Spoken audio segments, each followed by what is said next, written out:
Deputy magistrate শুধু আমাদের school নয়, আমাদের আরামবাগের যে কোনো সমস্যায় যখনই যাই তিনি সহযোগিতা করেন। মঞ্চে আছেন রাজস্বী ম্যাডাম, আছেন আমার বন্ধু, একসঙ্গে পড়াশোনা করেছি, আরামবাগ গার্লস স্কুলের হেডমিস্ট্রেস। এছাড়াও মঞ্চে যারা সম্মানীয় আছেন প্রত্যেককে আমার শ্রেণীমতো শ্রদ্ধা, নমস্কার, প্রণাম। তোমরা যারা সামনে বসে আছো, আমার স্নেহ সন্তানতুল্য ছাত্রছাত্রী ছেলে মেয়েরা, এই বিশ্বকে শিশুর বাসযোগ্য করে যাব আমি, নবজাতকের কাছে আমার দৃঢ় অঙ্গীকার।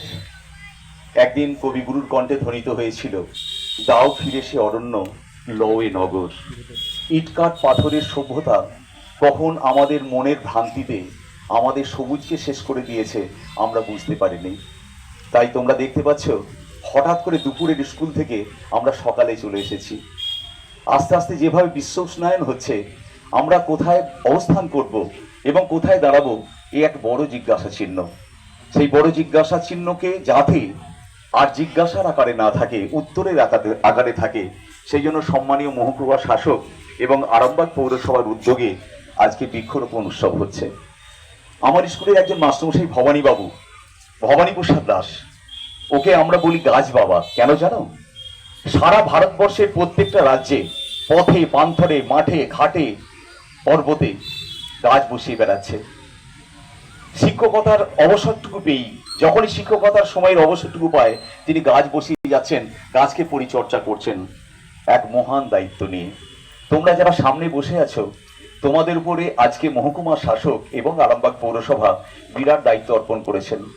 এই 40-40টা ছেলে মেয়ে যদি শপথ নাও যে আজকেই বাড়ি ফিরে গিয়ে আমরা একটি মায়ের নামে গাছ বসাবো, যে মা আমাদের 10 মাস 10 দিন গর্ভভার জর্জরিত হৃৎপিণ্ড তলে আমাদের ধারণ করেছিলেন, আমাদের স্নেহ সুধা ভালোবাসা দিয়ে এই পৃথিবীর আলো দেখালেন, একদিন এই পৃথিবীর কর্ণধার হবেন।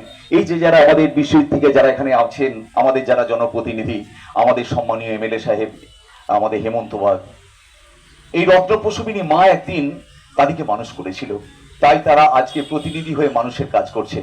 তোমরাও একদিন সেই প্রতিনিধি হবে আজকের এই মঞ্চের সামনে বসে। তাই বাড়িতে যদি জায়গা না থাকে, অন্তত একটা টবেও স্কুল থেকে বাড়ি ফেরার পথে একটা ছোট্ট চারা গাছ কিনে নিয়ে যাবে, সেই গাছটার নাম দেবে তোমার মায়ের নামে। আমিও আজকে বাড়ি ফিরে, আমার মায়ের নাম বিভাবতী, আমি মায়ের নামে একটি গাছ বসাবো। মা আমার নেই এই পৃথিবীতে, মাকে আর কোনোদিন মায়ের গায়ে হাত বোলাতে পারবো না, মা আমার মাথায় হাত দিয়ে আর স্নেহাশিস দিতে পারবে না, কিন্তু মায়ের নামে ওই গাছটায় হাত বোলাতে বোলাতে আমরা আমাদের মনের অজান্তে মাকে স্নেহ দেব, ভালোবাসা দেব, সুধা দেব। তাই আজকে তোমরা এই শপথ নেবে যে বাড়ি ফিরে আমরা প্রত্যেকে একটি করে গাছ বসিয়ে প্রতিদিন স্কুল আসার সময়, স্কুল থেকে ফেরার পরে দেখো মা কেমন আছে, মা সুস্থ আছে তো। আর একটা সুবিধা হলো যে মাকে তুমি রোপণ করেছো, কোনোদিন সেই মাকে তুমি শেষ করতে পারবে না। যে মাকে তুমি তোমার স্নেহ সুধা দিয়ে বড় করার শপথ নিয়েছো, সেই মাকে তুমি কোনোদিন ধ্বংস করতে পারবে না। আর তোমরা যারা সামনে বসে আছো, তোরা ধ্বংসের উপকার নও, তোমরা সৃষ্টির কাণ্ডারি। এই ভারতবর্ষের বুকে, এই পশ্চিমবাংলার বুকে একদিন সুন্দর সমাজ তৈরি করবে তোমরা। কেউ হবে শিক্ষক, কেউ ডাক্তার, কেউ শিক্ষক, কেউ রাজনীতিবিদ, যে যেখানেই থাকো সমাজে প্রতিষ্ঠিত হও, এই আশীর্বাদ রইল।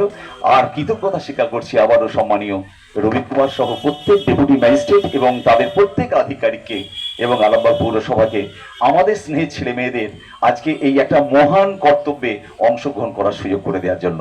নমস্কার।